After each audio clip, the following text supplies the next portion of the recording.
બંને એલિમેન્ટ્સને એના ઓરિજિનલ ગુણધર્મમાં લાવે છે, સેપરેટ કરે છે.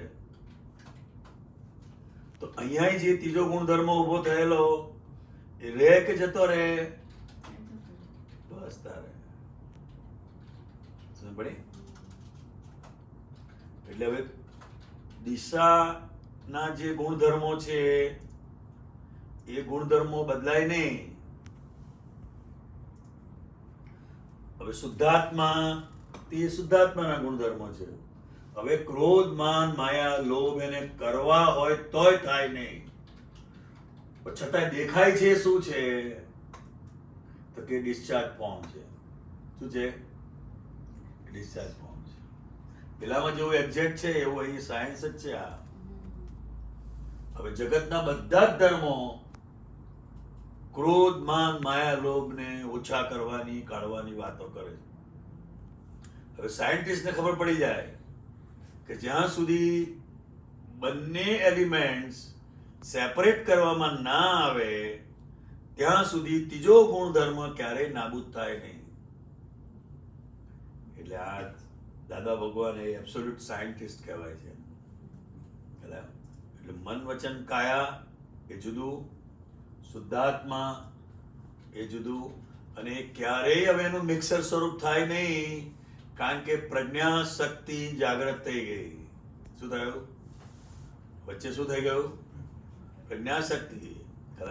પાછા તમે બંને એલિમેન્ટ્સને ભેગા કરો પાછું એનું જ ત્રીજો રિએક્શન આવી જાય. એટલે એ સેપરેટ થઈ ગયું. પ્રજ્ઞા શક્તિ હવે એને તન્મયાકાર થવા દે જ નહીં. આપણને એવું ભાષે ખરું, આપણને ભાષે મને આ થઈ ગયું, એ આ થઈ ગયું, એવું થાય એમ. એટલે મેં ના કહ્યું, આવતા જ મેં કહ્યું તમે બધા કાચમાં દેખાવ છો. મેં કહ્યું શું કહ્યું મેં? તો મને થોડું આમ જવાનું છે કે આમ જવાનું છે? પછી ખબર પડી આ તો કાચ છે. હવે તમે કાચમાં દેખાવ છો પણ કાચમાં નથી. સમજ પડી ને? એટલે એવી રીતે અંતસ્કરણની અંદર, અંતસ્કરણ એટલે મન, બુદ્ધિ, ચિત્ત, અહંકાર, આ અંતસ્કરણ છે. એ અંતસ્કરણની અંદર એનું રિફ્લેક્શન પેલામાં ઝળકે છે. એમ જેમ આપણે બહાર છે પણ અરીસાની અંદર ઝળકીએ છે, બરાબર ને? અરીસામાં દેખાઈએ છીએ આપણે, છતાં આપણે અરીસામાં નથી, કે બહાર છે. એવી રીતે કંઈ પણ અંતસ્કરણમાં થાય છે એ આપણને નથી થતું, એમ એ બહાર છે. આટલું સાયન્સ છે એમાં. આ તો એમએસસી હતી એટલે મેં વાત કરી. બાપા એમએ હોત તો હું વાત કરું. સમજ પડી? પરફેક્ટ સાયન્સ, એમાં કશું કરવાનું નથી. અને એટલું બધું આ સૂક્ષ્મ સાયન્સ કામ કરે છે. પરમાણુ,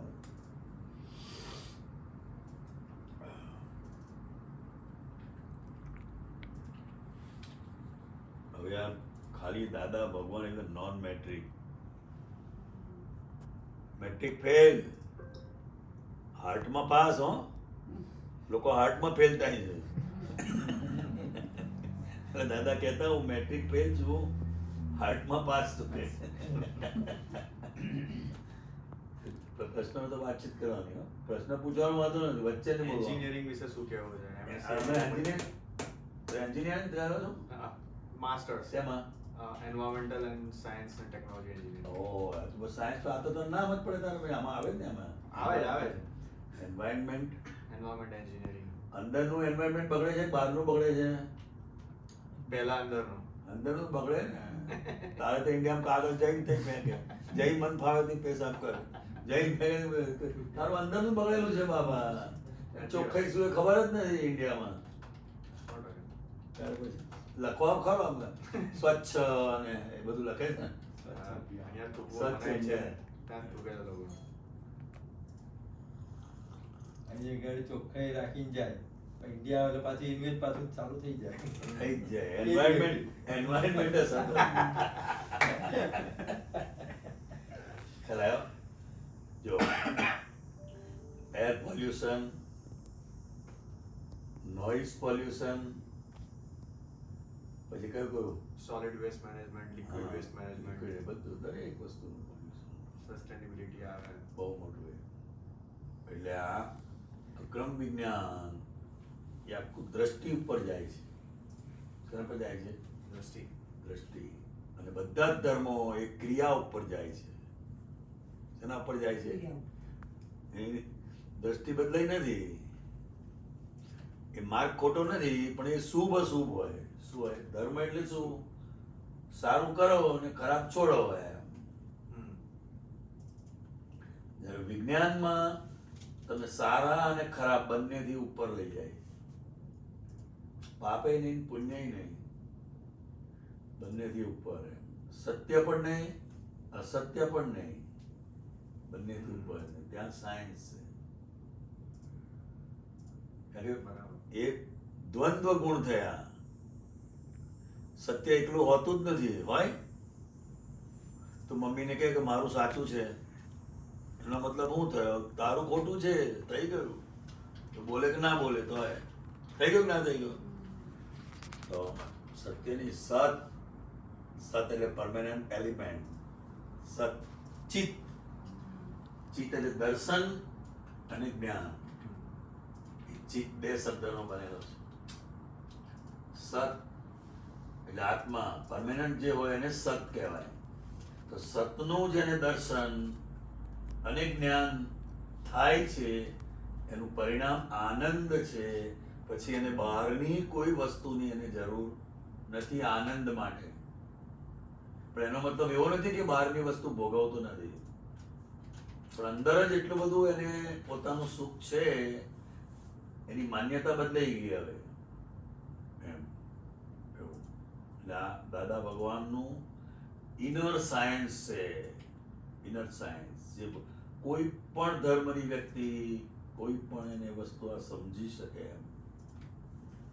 એના જે ગુરુ હોય ભલે રહ્યા, એનો જે ઈષ્ટદેવ હોય એ ભલે રહ્યા, એની ગમે તેવી ટેવો હોય એ ભલે રહી એમ. પણ એ તમને તમારાથી અલગ કરી દે છે. વાત પતી ગઈ.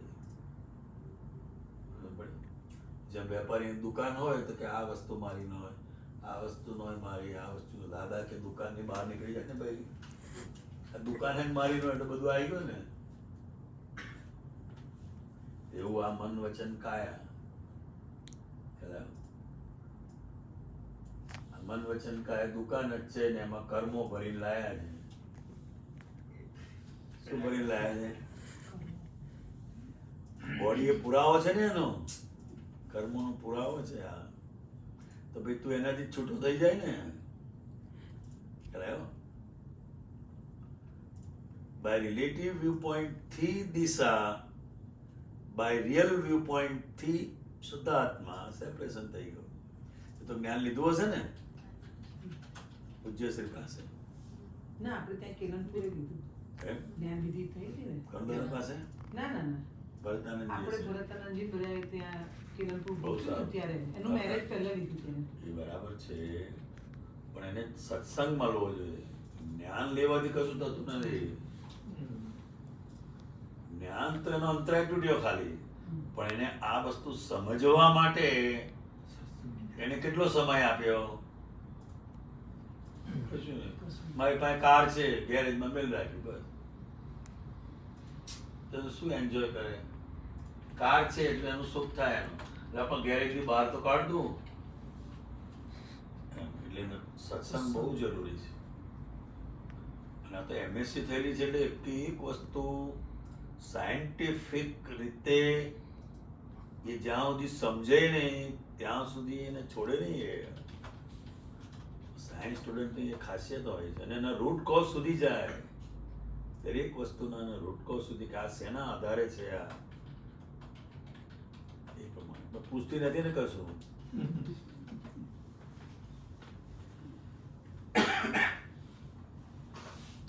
સત્સંગ આપણને માયાથી દૂર લઈ જાય કે માયામાં રહીને માયાથી દૂર રાખે. માયામાં રહીને દૂર રાખે. તો અમે બધા કેવું માયામાં રહીએ છીએ. આ તો રહીને, અને પણ કેવી એ રીતના કરવું? આપણે દ્રષ્ટિ જોઈએ. શું જોઈએ? વિઝન. વિઝન. અને એ પ્રયોગ ગઈકાલે થઈ ગયો અમારે ટોરન્ટોમાં. હવે ફરી યાદ રાખો ને તમારે. આવું તો કહેવાય એને. હા, આપણને તો બધા ધર્મો એક ધર્મ બધા ના, એ બધા એવું ના ચાલે. બધા ધર્મો સરખા છે. હમ. ના, બધા ધર્મો સાચા છે, સરખા નથી.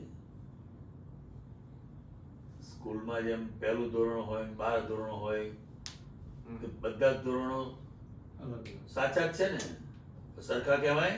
ના. 12મા ધોરણ વાળાને પહેલા ધોરણની ચોપડી આપીએ તો હમ. ચોપડી ખોટી છે? તો સારામાં સારો ધર્મ કેવી રીતે ખબર પડે? સારામાં સારો ધર્મ, આપણી ચિંતા બંધ થાય હમ. તારે સમજવું કે આ સારામાં સારો ધર્મ છે.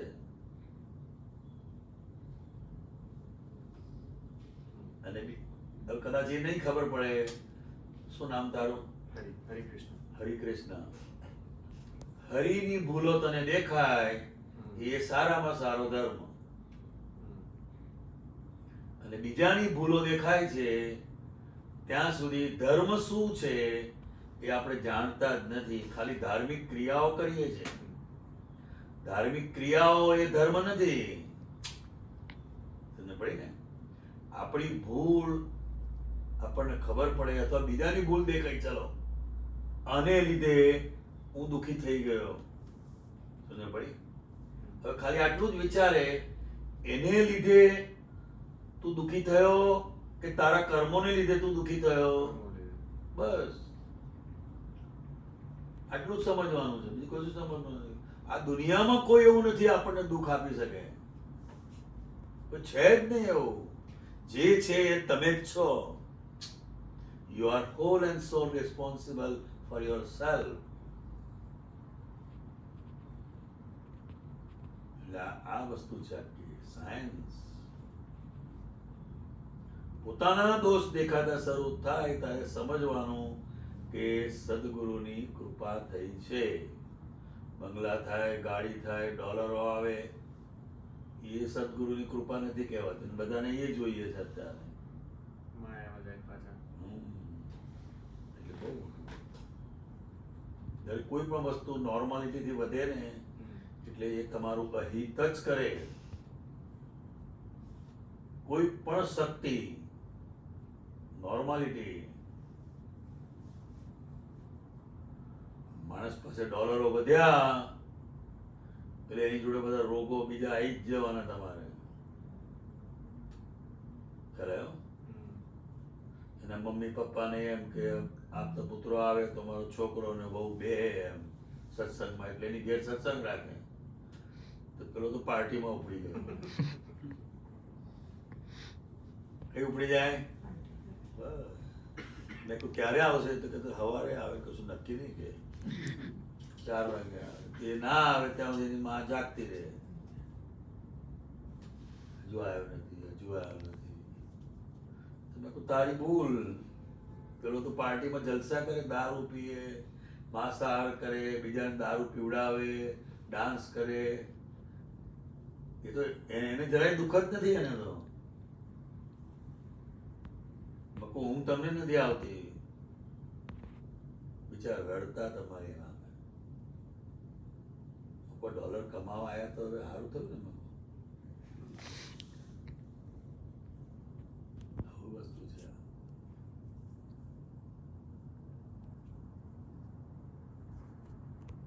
ચલો બેન, 50 કરોડના મકાન હોય સાહેબ, તેની પ્રોપર્ટી કેટલી હશે? અને લેક ઉપર એનો બંગલો હોય ને 4 બંગલાથી બીજો 5મો બંગલો ના હોય. એનું જે હૃદય અંદરથી ખોલે ને, રડતા હોય છે.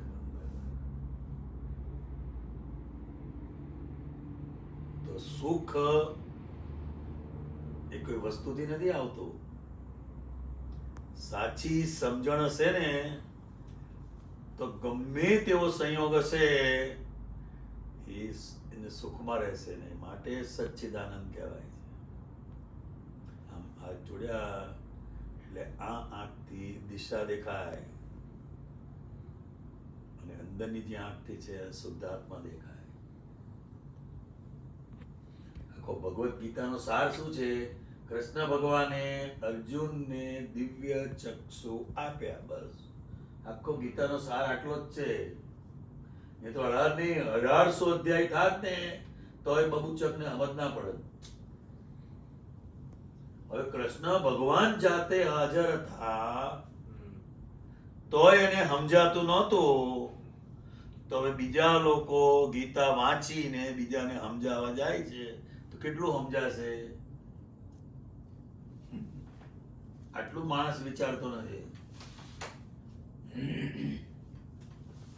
એટલે આ કૃષ્ણ ભગવાને ગીતા સમજાઈ છે તો કઈ જુદી સમજાઈ છે? તમે બધા સમજાવવા નીકળ્યા છો.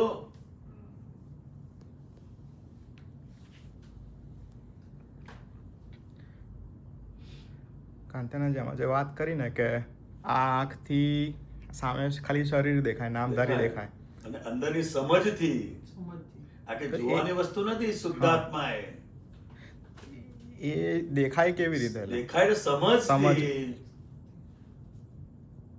તું તારી વાઈફ ને જુએ છે તો એના પર લખેલું છે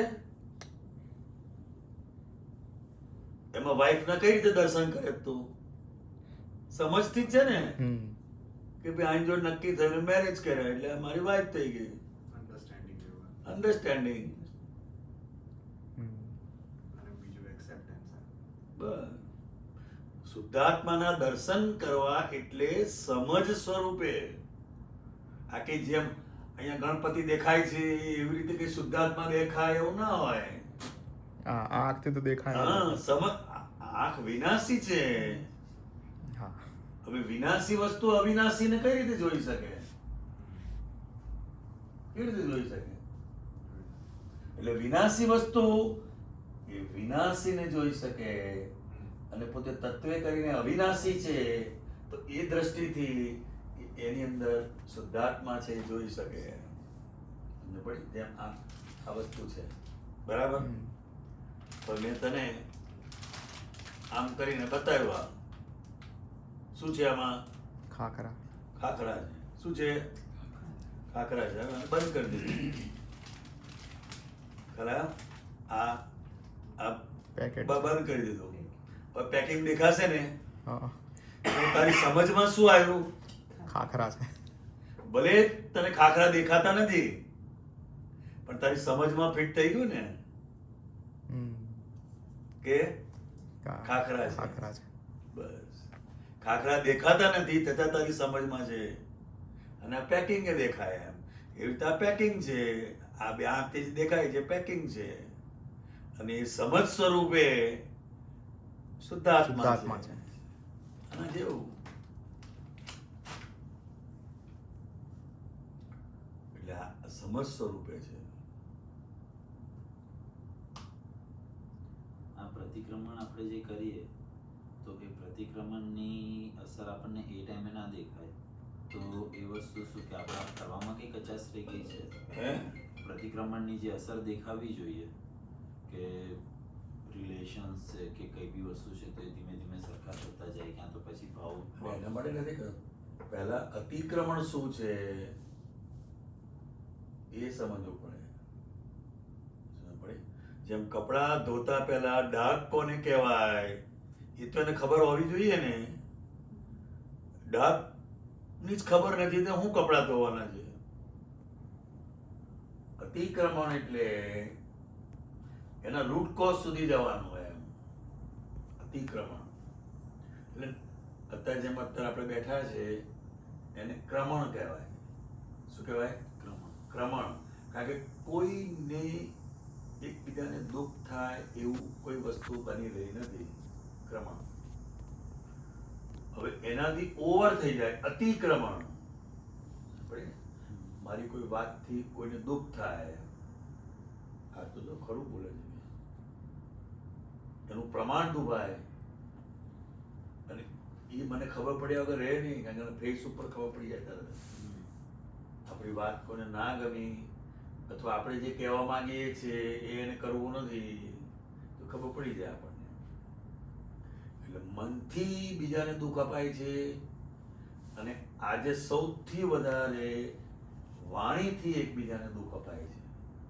કોઈ લાકડીઓ લઈને લડતું નથી. વાણી અને વાણી બેનો તો ભૂલી જ જાય ને 5 મિનિટ પછી. પકડ લે. સ્ત્રીને તો કાળજે ઘા વાગે સાહેબ, વર્ષોના વર્ષો સુધી જાય નહીં હાર્ટ.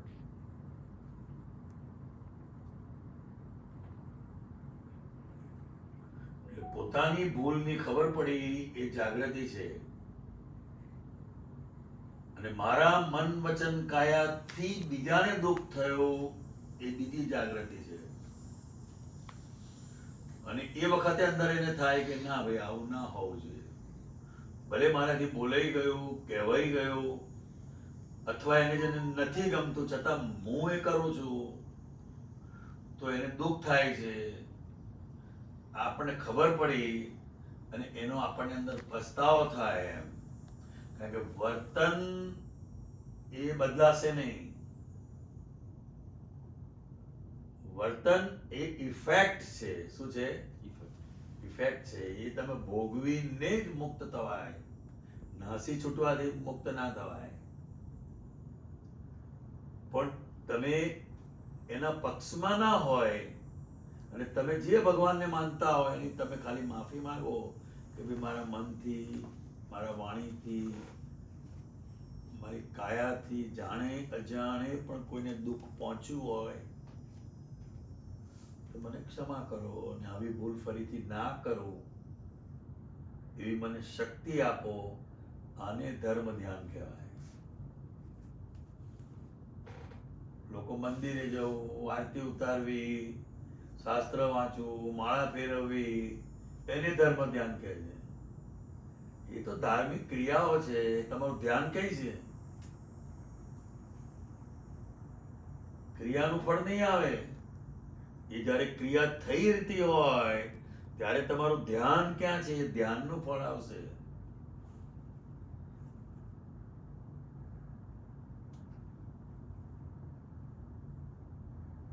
સમજાયું? પ્રતિક્રમણ એટલે પ્રતિક્રમણમાં આપણો અભિપ્રાય બદલાય છે. પહેલા આપણો અભિપ્રાય બદલાય છે એટલે એની અસર સામે વાળાને પડ્યા વગર રહે જ નહીં.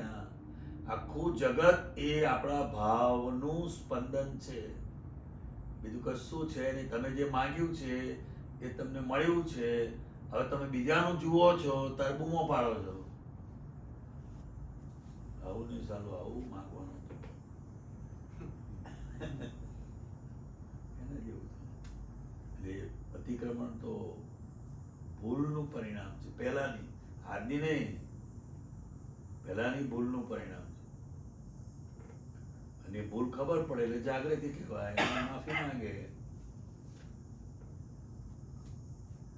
એનો મતલબ એવો નહીં તમે માફી માંગી એટલે ફરી એ ભૂલ નહીં થાય. કારણ કે કર્મ ફળ છે. શું છે? તમે ડુંગળીનું એક પર ઉખેડ્યું, પાછી ડુંગળી દેખાશે. પાછું બીજું પડ ઉખેડશો તો એ ડુંગળી દેખાય. એવું એટલે કર્મોના પડ છે, થર છે. એટલે આ સંવત્સરીનો દિવસ એટલો મોટો દિવસ છે કે કોઈની પણ જોડે કંઈ પણ ભાંજગડ પડી હોય તો એને યાદ કરીને એને માફી માંગવી આપણે, બસ. બીજો કોઈ ઉપાય નથી તમારી પાસે, ઉપાય નથી.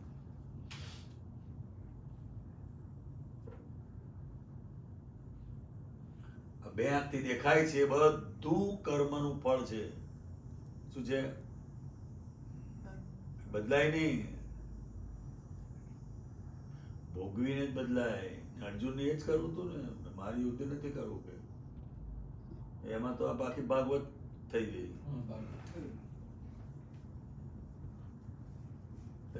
યુદ્ધ કરવું એ કર્મનું ફળ છે. તો હવે કઈ નાહી જાય છે તું?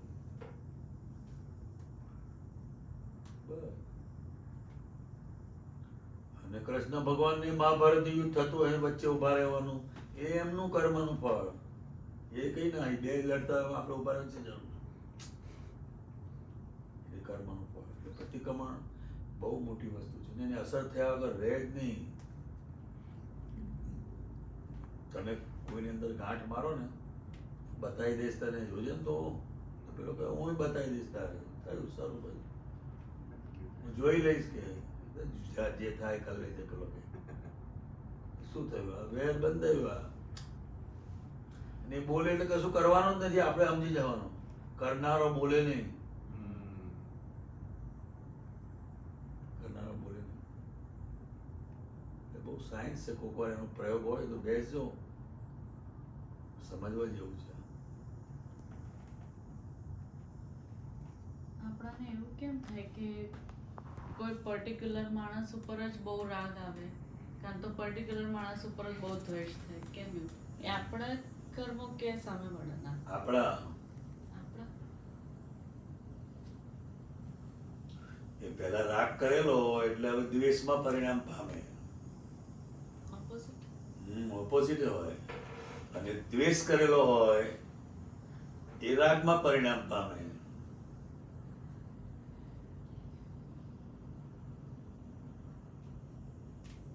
જેમ ગયા અવતારમાં આપણે જેનું મોઢું જોવાનું ગમતું ના હોય તો કેટલો બધો દ્વેષ હશે, કેટલો બધો હોય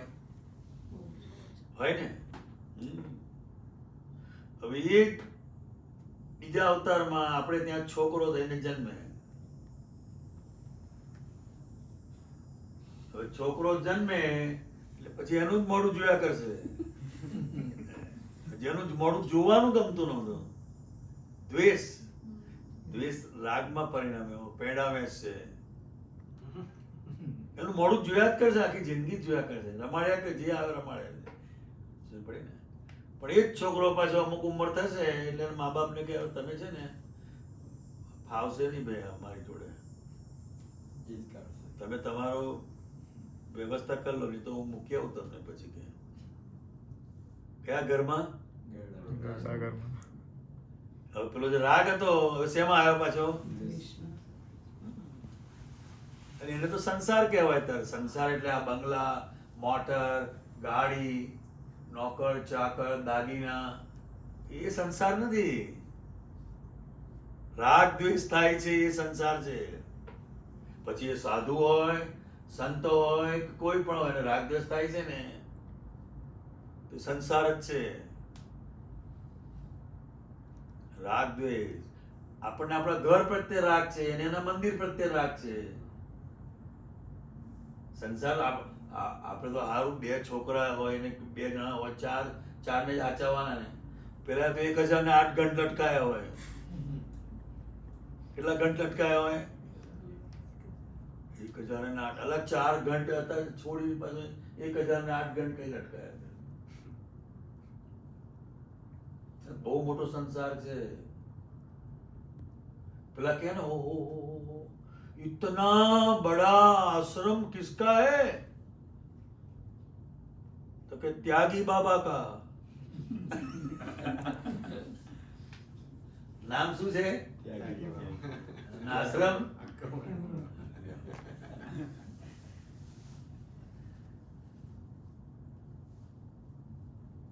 દ્વેષ રાગમાં પરિણામે. કેમ બધા લવ મેરેજ નથી કરતા? પછી 6 મહિનામાં ના ગમતા થઈ જાય પાછા. શું થઈ ગયું ભાઈ? કારણ કે લવ મેરેજ એ મનના લેવલે છે અને એરેન્જ મેરેજ એ શરીરના લેવલે છે. એટલે આપણા સમાજમાં લગ્ન પ્રથા અને એ પણ શક્ય હોય તો આપણા પોતાના સમાજમાં જ એમ પહેલા બધું હતું એવું એમ તો મનનું ઠેકાણું નહીં ને. લવ મેરેજ મન ના આધારે છે. આજે ગમી છે ને મનનું બદલાઈ જાય પાછું. અને આફ્ટર ઓલ તો શું છે, આ કર્મોનો હિસાબ જ છે. જેટલો સમય જોડે રહેવાનો